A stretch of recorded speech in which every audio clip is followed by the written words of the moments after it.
Hi guys, my name is Ronriquez Ragland. I'm Ryan Connor. We're going to discuss Chapter 4, which is age group identification, age stereotypes, communication in a lifespan context. And it's all by Mary Lee Humert. Yes, and then our objective, we're gonna go through section 1 will be age attitudes and stereotypes among different groups. And then we'll move into table 1 where it has actual examples of negative and positive stereotypes among older individuals, young and old, and then unique stereotypes to old individuals. And then we'll move into the section on why the focus on attitudes and stereotypes of old age and the difference, the disconnect between high and low statuses of groups. And then we'll move into the section, the CPA, communicative predicament of aging individuals, that model. And then we'll go into the ASI model, the age stereotypes, interaction. And then we'll close it out with examples from the different. Anyway, we'll close it out with the different examples from those two models. Yeah, so first, the main thing that comes out of this is that age is a common way that we define group membership. And so that's a fluid pattern through life. There's never a specific time that anybody experiences where it's like, oh, well, I just went from being young to old, or from, I guess, you could say, oh, I just went from my 20s to my 30s, or my teens to my 20s. But it's never actually a specific time where you experience a different way that people look at you, Right. Based off of your age. Right. Or like, it's never a day, And so, yeah, it's fluid. But there are lots of attitudes and stereotypes that affect that. And so this is specifically brought to our attention by Kite and Wagner, which are two researchers. And so what we see is that older people often experience negative stereotypes and just reactions and attitudes towards them, while younger people experience more positive ones. Right. With the exception, as far as older people go, where they experience a positive attitude because of wisdom or experience, which would normally come in a job setting, which I'm sure that we both have experienced. I know I certainly have, working in my career. Everybody who has experiences looked to as like steps and steps ahead, whereas people who don't, who would normally be looked at in a more positive light because they're younger, aren't looked at quite as positively. Right. Yeah. Do you want to talk about the table that goes with this? Of course. So that goes into like different examples.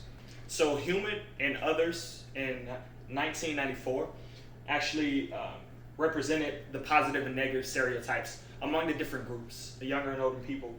And it has some where they actually share. So it says that the younger and older participants are severely impaired, incoherent, slow thinking, senile, and we see this both, like we said, in our community. So within the military, you have individuals that are like impaired in different things from battle. Sure. In my career, and so, and then that goes into the positive, actually, where the golden ager, where it talks about the older ones are actually lively or sociable, future-oriented, fun-loving, happy. So they share those positive attributes between young and old individuals. And that brings us into the point where the positive stereotypes unique to older individuals, where they're seen to be activists or liberal, political. So that they're the only ones actually going out and doing these types of things. Sure. Yeah. So that'll help. We'll go ahead and move into the section on why focus on the attitudes and stereotypes of older individuals. And that speaks on how social age groups vary within status. So status we speak upon on like money and power, you know, which we have in there. Yeah, so I think that that's really interesting talking about money and power, because when you talk about age in that format, you talk about how lower groups often have less resources. And Mm-hmm. so in that would often be younger people. Right. And so that I find to be really interesting because, yeah, the younger people are the ones with less resources, and so they are automatically a lower status. Mm.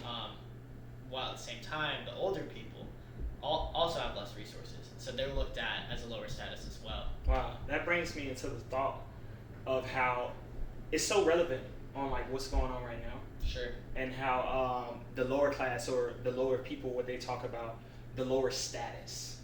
Now, with the with everything that's going on with the racism and the protests, Sure. so the lower status or the lower individuals, so to say, with lesser power, would be blacks or younger individuals. According to the 1986, where Taj, Phil, and Turner, they actually brought up the SIT on the social identity theory, where you have social mobility, so groups, younger groups, so to say, if they're not moving into the higher status, they actually have to change their status so that they can move into the higher status if possible. And so that actually makes me think back on the table that we went over, because in the table it describes the older people being more politically active, but in the current in the current situation with the protests and everything, it's actually the young people that are pioneering now. Wow.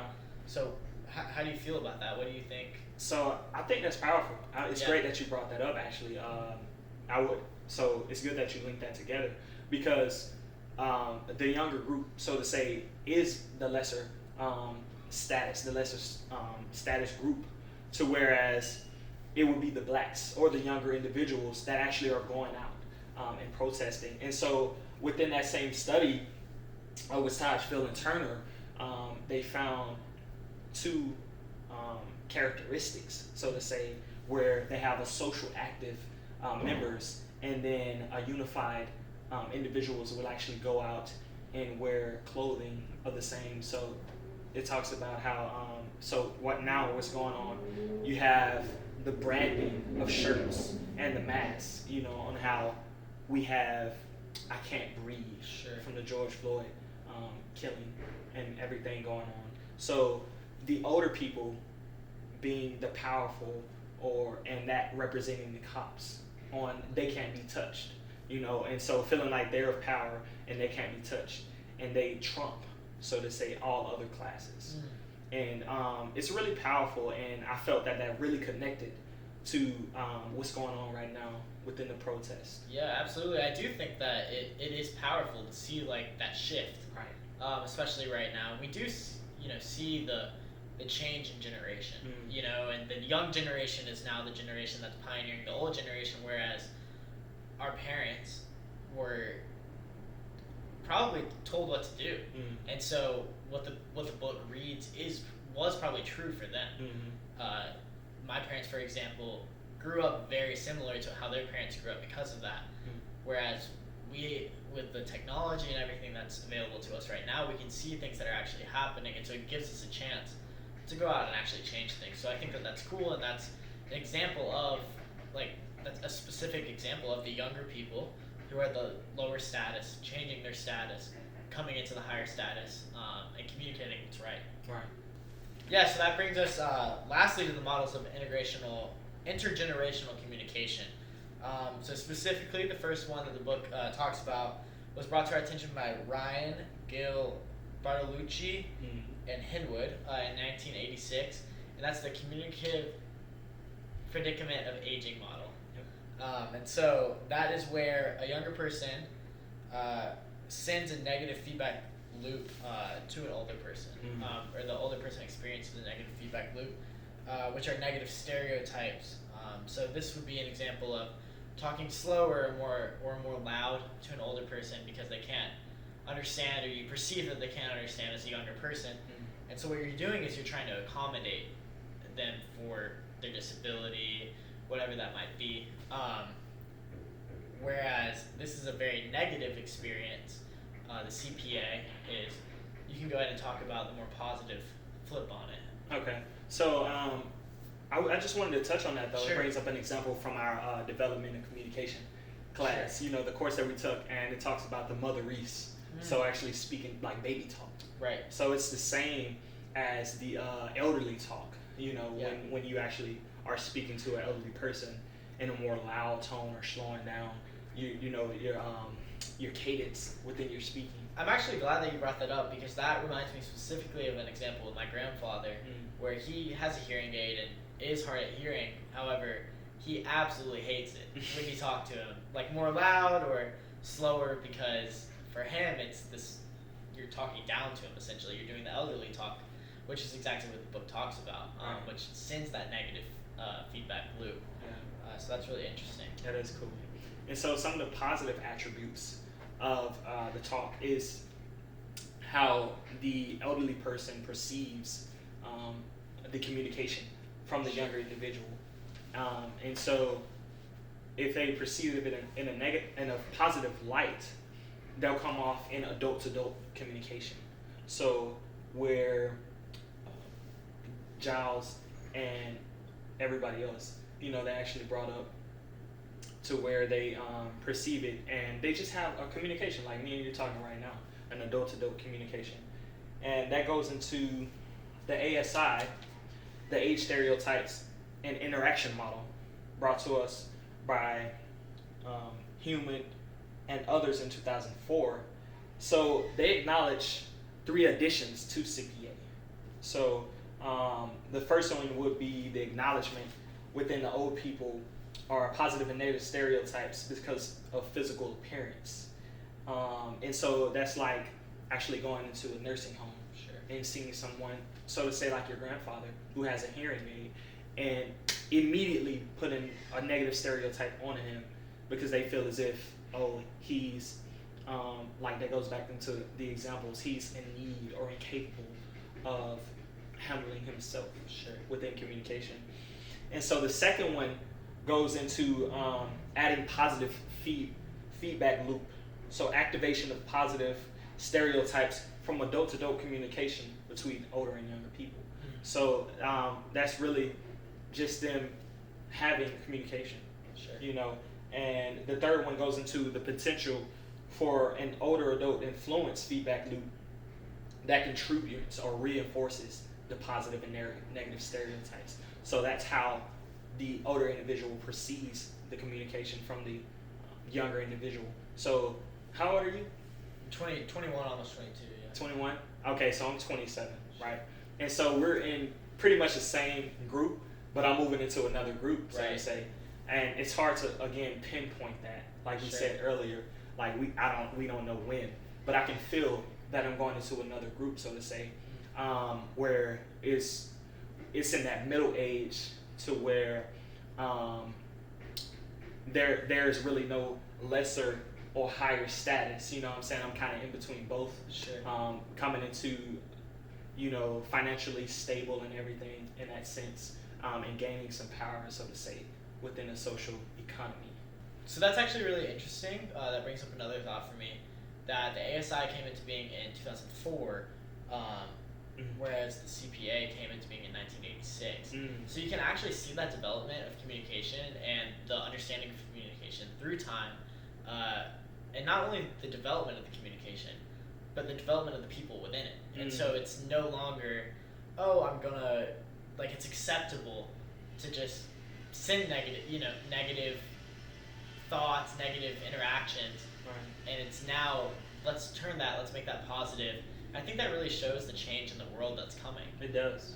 And so now we're 16 years past that, and so what's next? You know, how are we gonna change how we communicate next, and make it more positive, especially with the current situation? How are we gonna talk about this, and how are we gonna talk about specifically what's going on with older generations so they can understand it in a better light? And then how are we gonna communicate it even to our kids? So that brings up another good example of everything, like you said, that's going on right now with the protest, and how we really don't have any leaders, you know, speaking up, you know, within the community, and how we have the younger individuals seeing or perceiving their cousins or middle-aged individuals actually going out and communicating in a better light. And so that bringing up them speaking out more to become the next Martin Luther King or Malcolm X, so to say, but that showing the increasement of communication within years between the different groups. Sure. Yeah. And how cool is it that we are the generation that's really pioneering that? Right. You know, we are the ones that are the younger generation that are finding out new ways to higher our status and reach beyond where we may have been viewed 20 years ago. Yeah. I think that that's really cool that we have the opportunity to be at the forefront of that. Same. The forefront of change. Yeah. That brings me into the example from 2009 brought to us from Williams, Herman, man, it's Jeffsky and Wilson. So they actually did a study on 80 nursing staff interactions with older individuals and how they came up with like 3 communication styles from them within the CPI and ASI models. So it brought up the first 2 was like the patronizing in tone. So they're actually speaking to them in a negative light, you know, or negatively stereotyping them or marginalizing them because they're in a nursing home. Sure. And then the other one would be in like a controlling or cold type manner, directive styles, or a highly caring or overly personal type of communicative style. And so I thought those were like really interesting to me because the elderly people that you're speaking to, if you're speaking to them in that motherese or the elderly talk, they're going to come at you like, why are you speaking to me like I'm a child? You know, I'm older than you. Respect me. You know, and so it comes into that. I can see where it comes into that respect type of light, or it goes back into if they are in a loving type of caring. Sure. They are to accept that more. And what do you think about that? Yeah, I think that's really true, and that's kind of what I was talking about when we talked about like the development throughout time. I do think that's going to change, and I think that I think as we get older, we're able to see that, you know, I don't like being talked to like a kid. Yeah. So why would somebody that's 40 years older than me like it? You know, especially with all the experience that they've had in life. Yes. So I think that's really fascinating. It was cool to really see how this chapter connects and really touches on like literally what we're going through right now. And I think that was a good aspect on this chapter. Absolutely. It really hit with me. Yeah, I think absolutely. I think it really like brings it all together and makes it a better learning experience when you can really connect it with the things going on currently. Right. And especially living in the city, being a part of what's going on, we're able to really draw near to it and feel it. And I think that this chapter can actually serve as a little bit of inspiration. Right. Moving forward in all of this to transform and take charge and pioneer, as I said earlier, and lead and yes. Be the generation of change. Definitely. Yes, guys. So pretty much that'll conclude. Yeah. Chapter 4. Yep.